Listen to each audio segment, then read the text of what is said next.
15 August ছিল ভারতের স্বাধীনতা দিবস। এদিন অভিনেত্রী মধুমিতা সরকার তার একাধিক ছবি সামাজিক যোগাযোগ মাধ্যমে পোস্ট করেন। সেখানে ক্যাপশনে তিনি ভারতবর্ষ বানানটি ভুল লেখেন। স্বাধীনতা দিবসের শুভেচ্ছা বার্তায় দুটো বানান ভুল ছিল, দিবস ও ভারতবর্ষ। অভিনেত্রী লিখেছেন দিবসে ও ভারতবর্ষ। মধুমিতার ছবির ক্যাপশনে ভুল বানান দেখে তার শিক্ষা নিয়ে প্রশ্ন তোলেন অভিনেতা ঋদ্ধি সেন। তাকে অভিনয় জগতের কলঙ্ক বলেই আখ্যা দেন তিনি।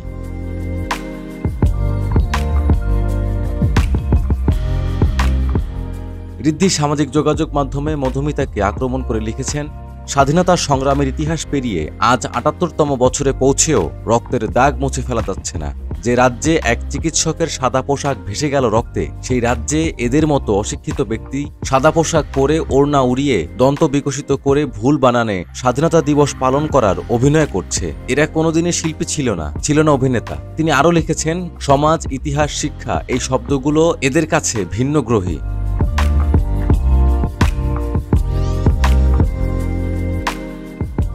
অভিনয় মানে ভান করা নয়, অভিনয় মানে নিজের সর্বস্ব দিয়ে সত্যিটাকে খুঁজে বের করা।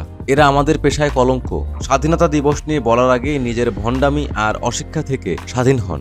আমাদের কর্মক্ষেত্রেও স্বাধীনতা চাই, আপনাদের মতো অশিক্ষিত শিল্পীদের কাছ থেকে। এদিকে ঋদ্ধির পোস্টে পাল্টা জবাব দিল মধুমিতা। তবে তিনি অবশ্য ঋদ্ধির শিক্ষা নিয়ে প্রশ্ন তুলেননি। কারণটা তার মা রেশমি সেন। বোঝে না সে বোঝে না ধারাবাহিকের সময় ঋদ্ধির মায়ের সাথে পরিচয় মধুমিতার। এই ধারাবাহিকে অভিনেত্রীর মায়ের চরিত্রে দেখা গিয়েছিল রেশমিকে।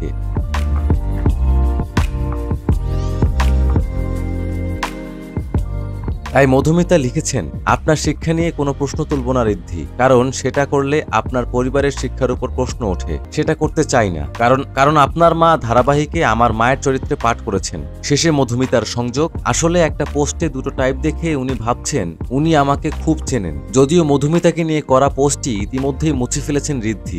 মধুমিতা আরও বলেছেন, আমি যদি অবাঙালি হতাম তাহলে সচেতনভাবে দিবেশ লিখতাম।